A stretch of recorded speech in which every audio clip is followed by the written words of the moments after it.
Olá, bem-vindos a mais um vídeo aqui no canal Ricardo de Paris. Eu sou o Ricardo e hoje temos mais um capítulo do livro Serões de Dona Benta de Monteiro Lobato. Mas primeiro, curta o vídeo e se for a primeira vez aqui, inscreva-se e acione o sininho para receber as notificações. Já curtiu? Já se inscreveu? Já assinou o sininho? Então, vamos para a história. Capítulo 11. A energia do calor. Ilustração. Quem será esse cara aí? Vamos descobrir. Depois do café, Dona Benta ainda falou das engrenagens, mandando a menina desenhar um conjunto assim. Aqui é a ilustração das engrenagens. E explicou. Temos aqui a roda dentada A, transmitindo energia à rodinha B por meio de uma corrente sem fim.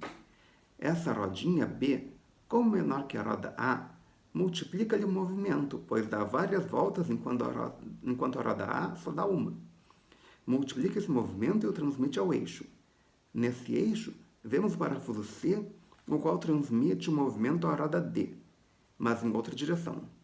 No mesmo eixo, vemos logo adiante a rodinha dentada E, que move a roda dentada maior F. E por fim, temos a roda dentada G transmitindo o movimento à roda H. Notem como o movimento pode ser aumentado ou diminuído à vontade e também como pode ser mudado a sua direção. Pedrinho ficou extasiado diante do desenho. Que bichinho engenhoso é o homem, vovó. Essas engrenagens me parecem um verdadeiro poema. Que valem os Lusíadas perto disso? Você diz assim porque tem alma de engenheiro, Pedrinho. Se tivesse alma de poeta, preferiria os Lusíadas, embora compreendendo a beleza dessas engrenagens. É que os Lusíadas só movem a imaginação da gente, vovó, e essas engrenagens movem o mundo. Que beleza! E Pedrinho continuou em êxtase. Dona Benta começou a falar da fonte de energia mais importante que há no mundo, o calor. Até o século XIX, disse ela, os sábios consideravam o calor como um fluido. Os corpos ficavam quentes quando esse fluido os penetrava e esfriavam quando o fluido os abandonava. Era o calório. E como não havia alteração do peso, quando um corpo se aquecia ou resfriava, os nossos avós consideravam o calor um fluido, porque os fluidos não têm peso, não são matéria.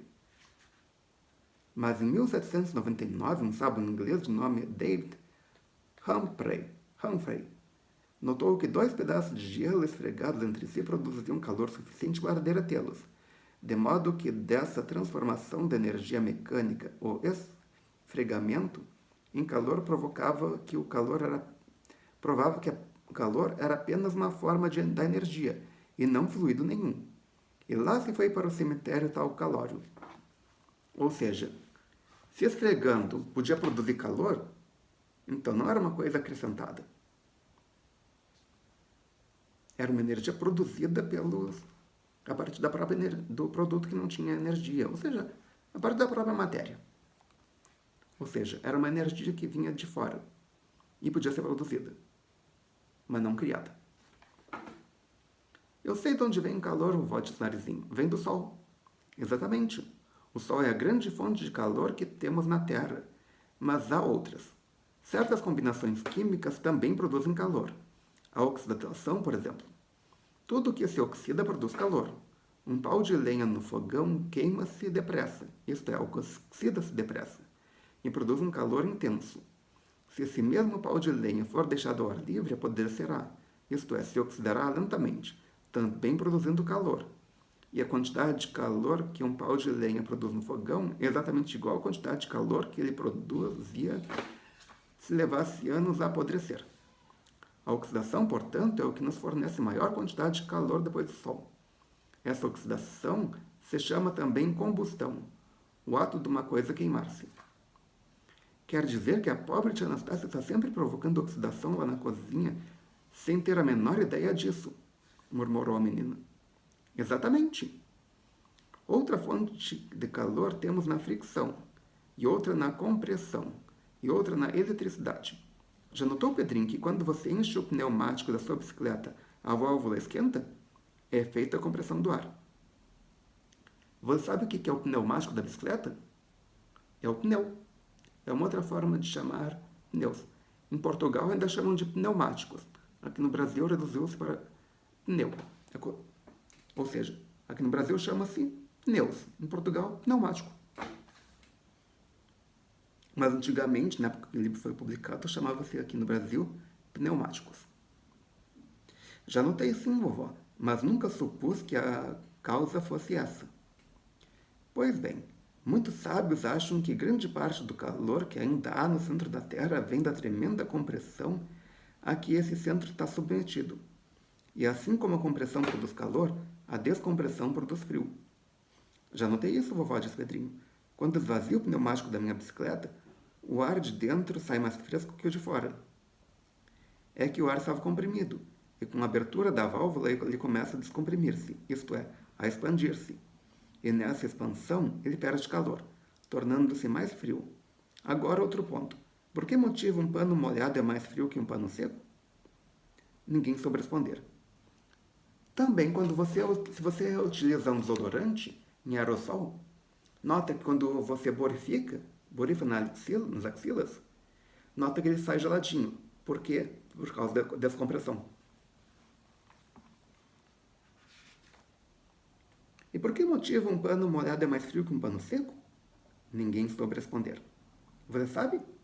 Se você sabe, coloque pausa e coloque nos comentários aqui embaixo.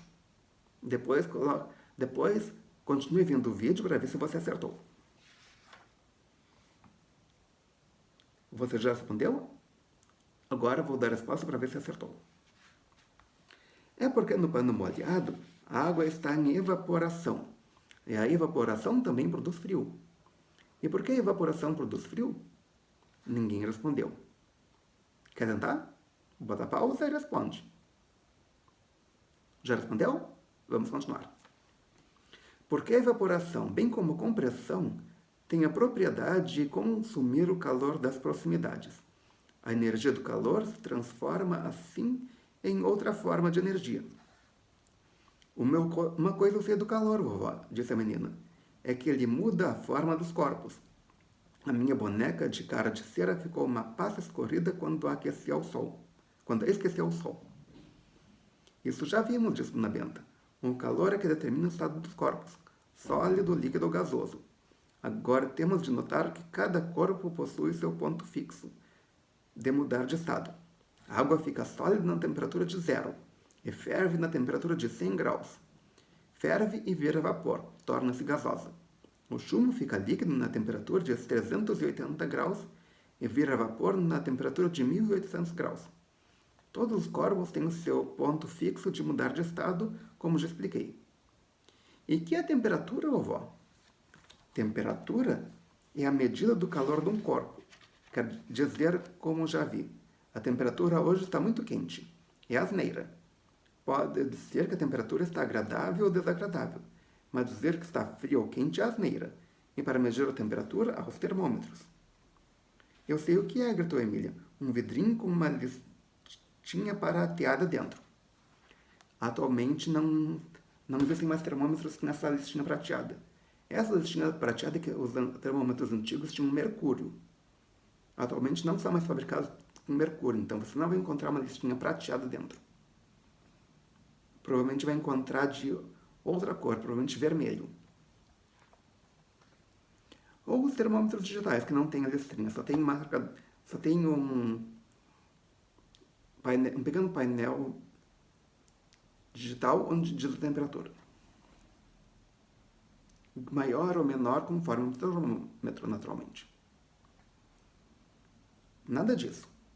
Um termômetro é um tubo de vidro com uma colunazinha de mercúrio dentro. Mercúrio ou álcool. Foi inventado por Galileu, que o fez de um modo muito simples. Tomou um tubo de vidro com uma bola na ponta, encheu essa bola de ar e mergulhou o tubo num frasco d'água, tendo cuidado de aquecer um bocadinho a boca para que o ar se expandisse e, ao esfriar, se encolhesse e chupasse um pouco da água para dentro do tubo. Pronto, estava inventado o termômetro. um instrumento preciosíssimo para o homem. E como funcionava? Quando um calor qualquer aquecia a bola, o ar de dentro expandia-se e empurrava a coluna d'água para baixo. Quando a bola perdia calor, o ar contraía-se e a coluna d'água elevava-se no tubo. Depois foi só marcar no tubo uma escala com os graus. Mas hoje os termômetros não são mais de água, observou Pedrinho. Sim, a invenção de Galileu aperfeiçoou-se. Em vez de água, os sábios empregaram o mercúrio e o álcool. Por um motivo muito importante. Só se congela em temperaturas baixíssimas, ao passo que a água se congela quando a temperatura cai a zero. E como foi feita a escala dos termômetros? De um modo muito simples. A temperatura da água fervendo, que é sempre a mesma, serviu para marcar um ponto 100 ou grau 100. E a temperatura em que a água vira gelo serviu para marcar o grau 0. Depois foi só dividir a distância entre os dois pontos em 100 partes, cada uma correspondendo a 1 grau. E a tal da história dos graus abaixo de zero que li naquela viagem do capitão Amundsen ao Polo?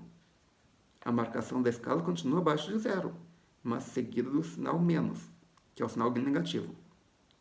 Quando você ler que a temperatura de tal ou tal coisa é de menos 10 graus Celsius, por exemplo, isso significa que é 10 graus abaixo de zero. Mas no livro de Amundsen, a marcação era diferente, vovó. A temperatura do gelo correspondia ao grau 32.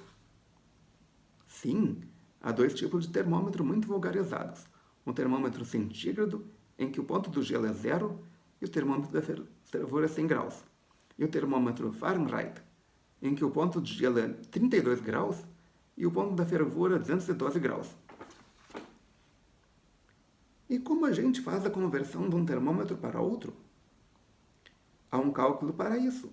O mais fácil, porém, é Narizinho desenhar os dois termômetros um do lado do outro, de modo que as escalas fiquem paralelas. Lançando um olhar às duas escalas, veremos imediatamente a que grau de um corresponde o grau de outro. Vamos, Narizinho. A menina desenhou os dois termômetros. Aqui aparece o desenho dela. Mas fica a pergunta, se ela não sabia como é que era a escala, como é que ela desenhou os dois termômetros? Fica um mistério. Bom, disse Dona Benta, basta ver os termômetros. Vamos ver agora como se mede a energia do calor. Um termômetro só mede o grau do calor. A energia do calor é medida pelo número de calorias. O que é isso? Caloria é a quantidade de calor necessária para fazer subir a temperatura de 1 grama de água. Caloria é a quantidade de calor necessária para fazer a temperatura de 1 grama de água subir de 1 grau. Se, por exemplo, tomarmos 1 grama de água na temperatura de 30 graus, para que essa temperatura suba a 35 graus, teremos necessidade de 5 calorias. A água resiste ao calor mais que todos os outros corpos, de modo que são necessárias mais calorias para aumentar de 1 grau a temperatura da água do que para aumentar de 1 grau a temperatura de qualquer outro corpo. Uma caloria, por exemplo, só aumenta de 1 grau 1 grama de água, mas essa mesma caloria aumentará de 5 graus 1 grama de vidro, aumentará de 9 graus 1 grama de ferro e aumentará de 30 graus 1 grama de ouro ou chumbo. Agora temos o inverso. Quando 1 grama de água desce de 1 grau em sua temperatura, perde uma caloria. 1 grama de ouro que se resfria de 2 graus perde 60 calorias. E 1 tonelada de ferro que se resfria de 10 graus, quantas calorias perde, Narizinho? A perguntada fez a conta de cabeça. 1 tonelada tem 1000 quilos. E como cada quilo tem 1000 gramas, a tonelada inteira tem 1000 vezes 1000, ou seja, 1 milhão de gramas. Ora, como cada grama de ferro perde 9 calorias, 1 milhão de gramas perdem 9 milhões de calorias para cada grau que a temperatura baixe. E se na sua pergunta o ferro se resfriou de 10 graus, temos de multiplicar 10 por 9 milhões, o que dá 90 milhões. Ótimo, exclamou Dona Benta, entusiasmada com a aritmética da menina. Certíssimo. Narizinho olhou para os outros com ar de vitória. Grande coisa, exclamou Pedrinho. Se vovó me perguntasse, eu também responderia certinho. Nunca vi canta mais canja. Não acho graça nenhuma nessas ciumeiras, disse Dona Benta. levantando-se para receber o correio. Bom, então chegou o correio. Será que vão trazer boas notícias? Vamos descobrir no capítulo de amanhã. Então, obrigado pela presença, obrigado pela audiência, até amanhã com mais um capítulo e melhor possível. E não esqueça, traga 200 inscritos, 250 inscritos que eu lanço um quadro novo. E 1000 inscritos que eu lanço uma surpresa aqui no canal. Ok? Obrigado e até amanhã.